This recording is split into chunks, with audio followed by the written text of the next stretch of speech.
last stand of Saddam's sons.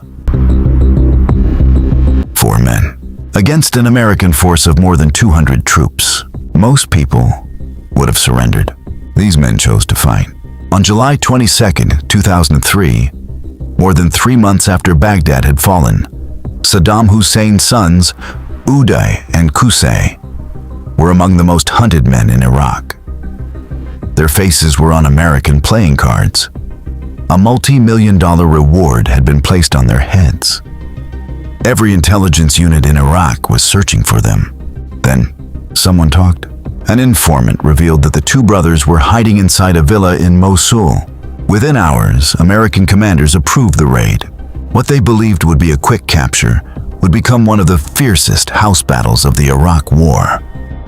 Phase 1, the betrayal. Before sunrise, intelligence confirmed the location. The villa belonged to a relative. For weeks, the brothers had believed it was one of the safest places left in Iraq. They were wrong. American forces were already moving. Phase 2, the cordon. The neighborhood slowly disappeared behind American soldiers. Roads were sealed. Escape routes were blocked. Armored Humvees rolled into position. Helicopters watched from above. More troops continued arriving until well over 200 personnel were involved in securing the area and supporting the operation. No one was getting out. The mission was simple: capture Saddam Hussein's sons, if possible. Phase 3, the final warning. American forces called into the house. They demanded surrender. No response. Another warning. Still nothing. Then, the first burst of automatic gunfire exploded from inside the villa. The arrest operation was over. The battle had begun. Phase 4, the first assault. The first American assault team advanced toward the entrance, expecting a fast, close-quarters raid. Instead, they walked into a storm of bullets. AK-47 fire ripped across the courtyard. Rounds smashed into walls. Grenades exploded around the advancing troops.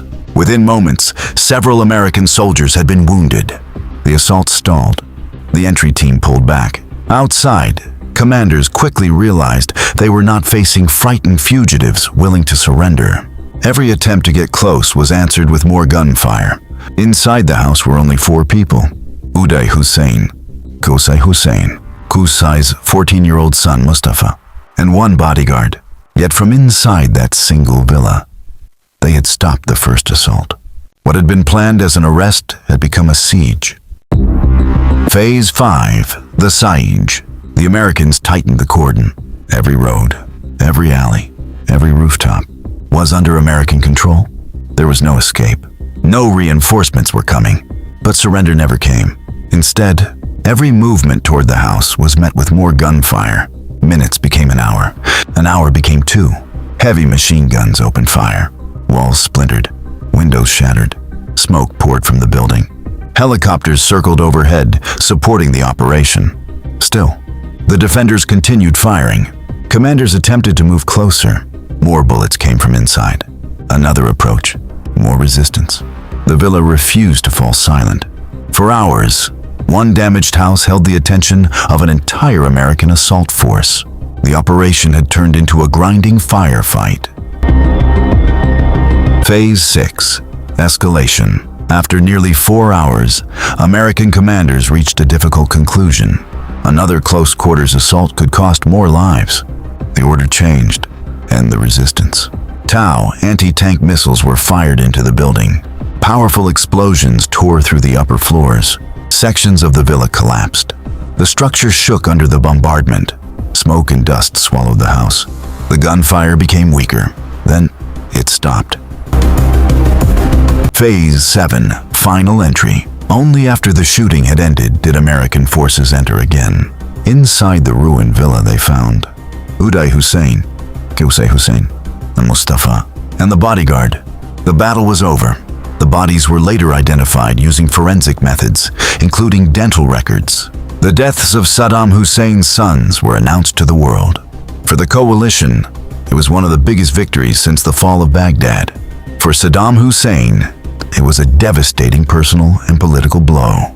5 months later, he too would be found, not inside a burning house, not in the middle of a firefight. but hidden in a concealed underground hideout near Tikrit, where he was captured alive. History remembers Uday and Qusay for the brutality they were accused of during their lives. But on their final day, surrounded, cut off, and facing overwhelming odds, they refused repeated calls to surrender. The villa in Mosul became the place where Saddam Hussein's heirs made their last stand. Follow Roswalt for more forgotten stories from history. Thanks for watching.